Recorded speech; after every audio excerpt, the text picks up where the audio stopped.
Welcome to my channel श्रेष्ठ मसीह। सभी को जय मसीह की। दोस्तों, आज हम जानेंगे लहू बहाने वाली स्त्री की चंगाई।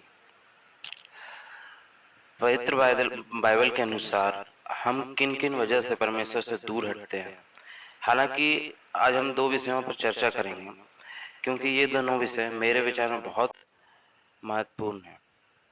पहला है लहू बहाने वाली स्त्री की चंगाई। मरकुस 5 अध्याय 25 से 34 पद में हम इस घटना को पाते हैं। यहाँ एक दुखी स्त्री जिसे 12 वर्ष से लहू बहने की बीमारी थी। उसने डॉक्टर, वेद आदि लोगों के पास जाकर अपना सारा पैसा बर्बाद कर चुकी थी, लेकिन उसको कुछ भी आराम नहीं मिला था और वो और भी कमजोर होती जा रही थी। तब उसने किसी से यीशु की चर्चा सुनी। इसलिए ये एक यीशु मसीह के विश्वासी व्यक्ति को यीशु मसीह की चर्चा अवश्य करना चाहिए। यदि ये स्त्री चर्चा नहीं सुनी होती तो निर्णय भी नहीं ले पाती। चर्चा सुनकर उसके मन में विश्वास जागा, क्योंकि विश्वास सुनने से होता है। और स्त्री ने निर्णय लिया कि मैं भी यीशु मसीह के पास जाकर उसके वस्त्र को छू लूंगी तो चंगी हो जाऊंगी। और वो उस अवसर का इंतजार करने लगी। तब यीशु के पास जाने का मौका मिला और मैं जाकर उसके वस्त्रों को के छोर को छू लूंगी तो मैं चंगी हो जाऊंगी। ये होता है विश्वास।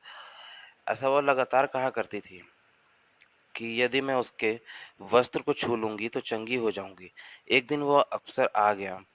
यीशु अपने शिष्यों और बड़ी भीड़ के साथ उनके नगर से होकर जा रहे थे, और उस स्त्री ने उस अवसर को हाथ से नहीं जाने दिया और उसने पूरी कोशिश की और किसी भी व्यक्ति की परवाह ना की और लोग क्या कहेंगे क्या नहीं कहेंगे। उसने अपना विश्वास रखा और उसने जाकर यीशु के वस्त्रों के छोर को छू लिया। उसी घड़ी स्वस्थ हो गई। ये जानकर यीशु ने भी जान लिया कि किसी ने उनको छुआ है। तब यीशु ने पूछा, किसने छुआ? तो चेलों ने कहा, प्रभु, इतने लोग से ज्यादा हैं और तुझ पर गिर पड़े हैं और आप कह रहे हो किसने छुआ? प्रभु चाह रहे थे कि स्त्री स्वयं आकर कहे कि किस रीति से प्रभु उसे चंगा किया है और कैसे उसे चंगाई मिली, ताकि और भी लोगों का विश्वास जागे और वो स्त्री का विश्वास में पक्की हो सके। इस घटना से हम 4 बात सीखते हैं। यदि ये 4 बातें किसी भी विश्वासी व्यक्ति के जीवन में होंगी तो वो कभी भी प्रभु से दूर नहीं होगा। पहली बात, वह स्त्री बिना डरे और आदर करते हुए उनके पास आई। चंगाई पाने के बाद यीशु ने के सामने डरते हुए आई, और डर का आदर था और डर था। पवित्र डर। हम अपने माता पिता का आदर करते हैं तो डरते हैं। उसी प्रकार डर वो केवल चंगाई पाने के लिए ही नहीं, बल्कि प्रभु के प्रति उसके भीतर एक आदर वाला डर भी था। बहुत से लोग यीशु को केवल चंगाई पाने के लिए आते हैं, उनकी गलती नहीं, क्योंकि उन्हें बताया भी गया है कि यीशु चंगा करता है और आशीष देता है। तो वो चर्च में आते हैं, चंगाई पाते हैं, आशीष पाते हैं, फिर चले जाते हैं, क्योंकि वो इसी के लिए आए थे। और पासवानों ने या अगुवाओं ने उन्हें यही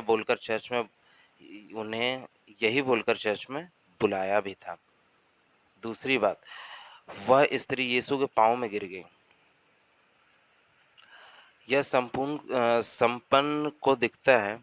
बहुत से लोगों के अंदर कलीसिया में आते हुए संपन्न नहीं होता है, बल्कि वे हक जताते हैं। इसलिए कुछ दिनों के बाद कहते हैं, पास्टर जी ऐसा क्यों नहीं हो रहा है, वैसा क्यों नहीं हो रहा है। हम तो बहुत दिनों से चर्च आ रहे हैं, कब होगा मेरे बेटी की शादी, और बेटी की शादी कब होगी, चंगाई कब मिलेगी। नहीं एक संपन्न नहीं हो पाता है। वो ऐसा नहीं बोल पाता कि चंगाई नहीं मिली है। तो भी हम यीशु को ही मानेंगे। इसलिए ऐसे लोग जल्दी वापस भी हो जाते हैं। और तीसरी बात, वह स्त्री ने अंगीकार किया, गवाही दी। एक विश्वासी अपने जीवन में कुछ भी एक विश्वासी अपने जीवन में जो कुछ हो उसकी गवाही देना चाहिए।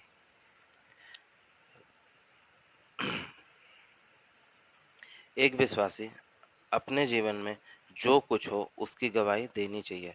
इस स्त्री ने जो कुछ उसके जीवन में हुआ था सब कुछ कह सुनाया। एक विश्वासी गवाही वाला विश्वासी होना चाहिए। बहुत बार लोग डरते हैं, इस बात से डरते हैं कि यदि मेरे दोस्तों या मेरे रिश्तेदारों को पता चल गया तो कि मैं यीशु को मानता हूँ तो बवाल मच जाएगा। मेरे दोस्त मुझसे दूर हो जाएंगे, मेरे रिश्तेदार मेरे से रिश्ता टूट जाएंगे। वे डरपोक मसीह है, वे स्त्री के सामने आकर सब कुछ बताते हैं। चौथी बात, यीशु मसीह ने उसे बेटी कहा, प्रभु के साथ एक रिश्ता संबंध। जब हम प्रभु का आदर करते हैं, उसके प्रति समर्पण करते हैं और उसकी गवाही देते हैं तो प्रभु भी ऐसे लोगों के साथ एक संबंध रखता है। यदि किसी व्यक्ति का संबंध यीशु के साथ नहीं हुआ है तो वह कभी अभी तक बाहरी ही है, मेहमान है। वो कभी भी आएगा और जाएगा, लेकिन परिवार का व्यक्ति तो घर में ही रहेगा। आज इस वचन से साफ स्पष्ट होता है और कड़वा लगे, लेकिन प्रभु चाहता है कि वह केवल मीठे मीठे आशीषों की बातें को ना सीखे, बल्कि उस आशीषों के साथ सोते के साथ घनिष्ठ संबंध भी बनाए। पवित्र बाइबल के अनुसार किन किन जगह पे परमेश्वर से हम दूर हटते हैं। आज बहुत से कलीसिया में लोग प्रभु यीशु को तो ग्रहण तो करते हैं, लेकिन बहुत से लोग थोड़े समय में ही दूर भी हो जाते हैं।